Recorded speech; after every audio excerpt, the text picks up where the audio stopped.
It's a trailer for the Kyoto video, teaser trailer, showing you quick little clips of what's gonna be in the rest of the video to keep you watching past 30 seconds. It's not like TikTok or Instagram Reels where you only get 30 seconds. I got 10 minutes to tell my story. I'm trying to hook you in with the trailer. Don't know if it's gonna work. Maybe told too much of the plot, but there it is. Okay, so obviously I still need some work on my intros, but I'm trying something new with this video. I thought like a little teaser trailer might be a good idea to just sort of show you what's gonna happen in this video. This video is part 2 of my big long day of exploration in Kyoto in 2024. And it actually started with a hike up into the hills/mountains behind the main temple, which is in part 1 of my Kyoto exploration videos. I was lucky enough to stumble upon another little temple nestled up in the hills, and it was such a great hike. It was exhausting, by the way. There was not a lot of level ground to that hike, and when I got up there, it was closed. Good news is, me being the sneaky and cheeky videographer that I am, I stuck my camera up above the fence and looked in to this little slot and got a couple good little shots of the temple itself. Gosh, it almost looks fake. It looks like it could be a video game. It's so beautiful and surreal looking. Definitely worth the hike up into the mountains. This is in the forest. I swear I almost got lost. If not for GPS and Google Maps, I probably wouldn't be here making this video today.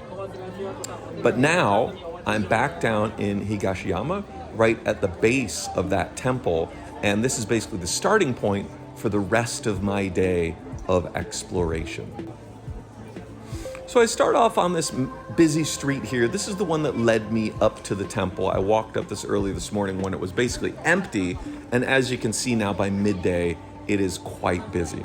So I thought I'd give some talking points, travel tips about things to do in Kyoto, and really just a couple things. And the first is be prepared for hot weather. It was very hot on that day, and there's not a ton of shade.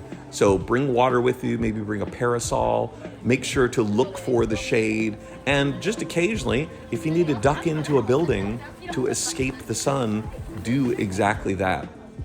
And I think the other thing I would say to anyone exploring Kyoto on foot is bring extra money with you. And anytime you see something, some little excursion or a little museum or some little art exhibit and they want 100 yen to check it out, just do it. Just buy the ticket and take the ride. I did so much of that when I was in Kyoto. You'd go to some temple and they want 100 yen to go in and check it out. It never disappointed. It was always worth it. I think my one lament about Kyoto in general, and you wouldn't know it based on what's on the screen right now, is a lot of it is very sort of touristified. So that main drag that's at the bottom of those stairs, this one right here, it's sort of, there's like ninja shops, ninja supply shops, there's mochi stores, there's sweet treat stores, souvenir stores. And I think for me, someone who's just really passionate about the history, the culture, the art, the legacy of Japan, that sort of fades amongst all that touristy stuff. But then I see stuff like this, beautiful handmade artwork on the side of the street that you can look at, purchase. And then you come across pagodas/temples like this, which are just beautiful and make all the other distractions worthwhile. So it's not a nit, it's not a complaint, it's just an observation. This is another great example of where there is such a benefit to just letting your nose take you where it will. I had no intention of seeing this place. This is not on my list of to-do things, but I passed by it and saw how colorful it was and interesting. And so I ducked my head in and I was astounded at how cool and amazing this little temple is. The way I understand it is all those little balls are basically prayer requests. So, you buy one for a few yen, you write your request on it or the name of someone you want to pass blessings onto, and then pin it onto one of those kiosks, and then it shall be answered, I suppose. So a little more exploration of the street, and then we come to this street, which led me up into the hills, which afforded some great views, and I stumbled on an amazing little museum. Now, there was no filming allowed in most of the museum.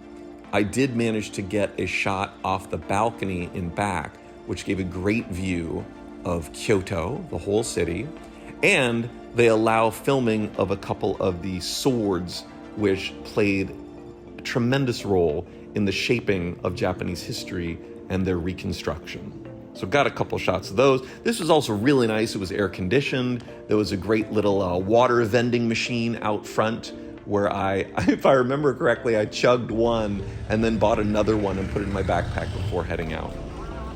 So I'm heading back down that hill, and now I'm at this Ryozen Kanon, this war memorial, which was really amazing and beautiful. And again, was another great example of, you give them a couple hundred yen, and not only do they give you entry, but they also give you a lit incense stick, which you take inside and put into the offerings thing, whatever it's called. And of course, I took this opportunity to explore the grounds, really tried to be thorough because there's just so much to see.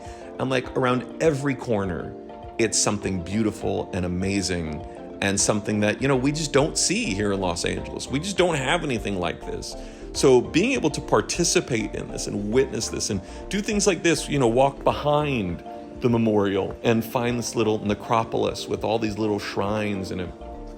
There was one shrine to a World War II pilot that I saw over to the right, and like all of that stuff.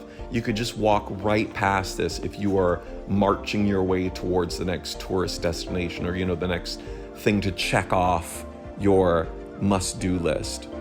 So I think that's the real takeaway. Aside from stay hydrated, my advice would be just go where the winds take you. Don't have an agenda. Or make your agenda just go from one side of town to the other, and be ready to duck into any corner, to open any door, to look through any peephole. That sounded a little salacious. Maybe not that peephole part, but you know what I mean. I think for me, that's the best way to see a place like this. Now, I'm sure I also missed a ton, but man, did I see some amazing stuff. I was thinking back to how exhausted I was after this day. I think I logged 35,000 steps on this one day in Kyoto, and that included walking from my hotel over to this part of town and then walking back, and then just all the exploration. It was the busiest and most jam-packed day of the entire 2 months I was in Japan, and I have no regrets.